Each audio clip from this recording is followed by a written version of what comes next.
Welcome to the Light of Joy, episode 27. Today we are talking about a feeling many carry, but few admit out loud: the loneliness of being different.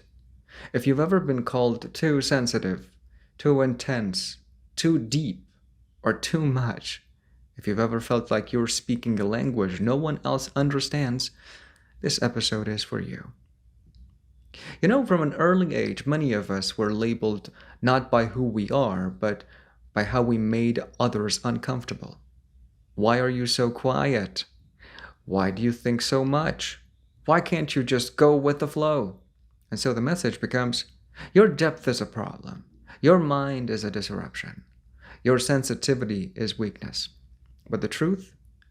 You are not too much. You are just not edited. And in a world built for conformity, that alone makes you feel like an outsider.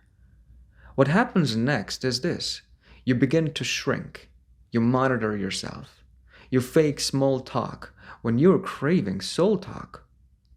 You stay quiet in groups. You pretend you didn't notice the nuance. But underneath it all, there's a grief. Yes, there's a grief because you're abandoning who you really are just to feel a little less alone. Being different isn't just quirky or poetic. It can be deeply isolating. Gifted individuals, artists, empaths, visionaries, these people often live in emotional climates that most around them don't even notice. They see more, feel more, care more, and that's a lonely position to be in when everyone else seems perfectly content with surface level connections. And it hurts because it's not just about being misunderstood, it's about being unseen, unrecognized, like you're constantly explaining yourself or editing your thoughts to match the room. And over time, this breeds exhaustion, disillusionment, and sometimes even self doubt. You begin to wonder: is there something wrong with me? There isn't. Here's something most people won't tell you. Isolation isn't always a curse. Sometimes it's where your magic wakes up. Because when you're not busy blending in, you finally hear your own voice.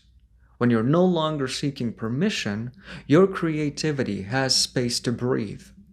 Every great artist, thinker, or trailblazer has walked through this. Einstein was ridiculed. Frida Kahlo was dismissed. Van Gogh died uncelebrated. Their solitude wasn't a sign of failure. It was the furnace where their genius took form. So if you're in a season of isolation, don't rush to escape it. Ask, what in me is trying to grow beyond what others can understand right now? Here's the nuance. Not all loneliness comes from being alone. Some of the deepest loneliness comes from being surrounded by people who don't really see you. You're not meant to water yourself down just to avoid discomfort. You're meant to find people who match your depth, and sometimes the path to finding them includes walking away from those who don't. It's okay if your conversations don't fit into reels or tweets. It's okay if you feel more connected to ideas than gossip. You're not weird. You are wired for something richer. But you won't find it by pretending to be someone else. This is your reminder. Being different doesn't make you wrong. It makes you original. Stop apologizing for thinking deeply. Stop apologizing for loving intensely. Stop apologizing for needing more meaning, more silence, more beauty, and more truth.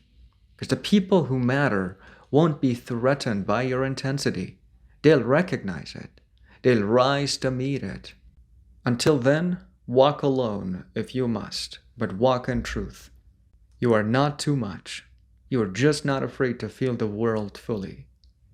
That's all for this episode of The Light of Joy. If this resonated with you, don't keep it to yourself. Send it to that friend who gets you, or maybe the one who doesn't yet.